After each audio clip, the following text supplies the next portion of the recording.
ಕಾಲ್ಚಿನ್ ಏನಾದರೂ ಕಪ್ಪಾಗಿದ್ರೆ ಈ ಥರ ಟಿಪ್ಸ್ನ ಫಾಲೋ ಮಾಡಿ ಖಂಡಿತವಾಗ್ಲೂ ನಮ್ಮ ಕಾಲ್ಚಿನ್ನು ಕೂಡ ಪಳ ಅಂತ ಹೊಳೆಯೋ ಥರ ಮಾಡ್ಕೋಬೋದು. ನೋಡ್ತಾ ಇರ್ಬೋದು ಎಷ್ಟು ಕಪ್ಪಾಗಿದೆ. ನಾವು ಡೈಲಿ ವೇರ್ ಮಾಡ್ತಾ ಇರ್ತೀವಿ. ಸೊ ಹಾಗಾಗಿ ತುಂಬಾ ಕಪ್ಪಾಗಿರುತ್ತೆ. ಹಬ್ಬ ಅಡಿಗಳಿಗೆ ಎಲ್ಲಾದರೂ ಫಂಕ್ಷನ್ಗೆ ಹೋಗ್ಬೇಕಾದ್ರೆ ನಾವು ಕ್ಲೀನ್ ಮಾಡ್ಕೊಳ್ತಾನೆ ಇರಬೇಕು.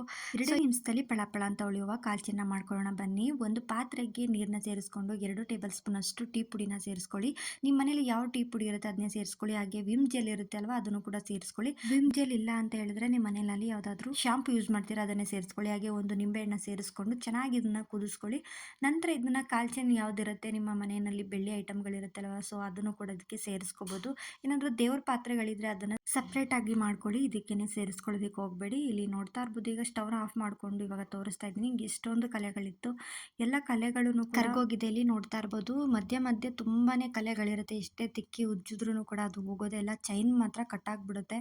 ಸೊ ಹಾಗಾಗಿ ಈ ರೀತಿ ಮಾಡಿಕೊಂಡು ನಾವು ಒಂದು ಜಸ್ಟ್ ಈ ರೀತಿ ನಾವು ನಿಂಬೆಹಣ್ಣು ಏನಿರುತ್ತೆ ಅದರಲ್ಲಿ ಕ್ಲೀನ್ ಮಾಡಿಕೊಂಡು ಮತ್ತೆ ಸ್ವಲ್ಪ ಟೂತ್ ಪೇಸ್ಟಲ್ಲಿ ಈ ರೀತಿ ನಾವು ಪೇಸ್ಟ್ನ ಸೇರಿಸ್ಕೊಂಡು ಬ್ರಷಲ್ಲಿ ಈ ಥರ ಉಜ್ಕೊಂಡ್ರೆ ಒಳಗಡೆ ಇನ್ನೂ ಸ್ವಲ್ಪ ಕಲೆಗಳಿದ್ರೆ ಅದನ್ನು ಕೂಡ ಎಲ್ಲ ರಿಮೂವ್ ಆಗಿಬಿಡುತ್ತೆ. ಒಂದ್ಸಲ ಈ ಟ್ರಿಕ್ಸ್ನ ಫಾಲೋ ಮಾಡಿ ಖಂಡಿತವಾಗ್ಲೂ ನಿಮ್ಮ ಕಾಲ್ಚಿನ್ನು ಕೂಡ ಹೊಸದಾಗಿ ಇವಾಗ ತಂದಿರೋ ಥರನೇ ಕಾಲ್ಚಿನ್ನ ಮಾಡ್ಕೋಬೋದು. ವಿಡಿಯೋ ಇಷ್ಟ ಆಗಿದ್ರೆ ಲೈಕ್ ಮಾಡಿ, ಶೇರ್ ಮಾಡಿ, ಹಾಗೆ ಫಾಲೋ ಮಾಡಿ. Thank you.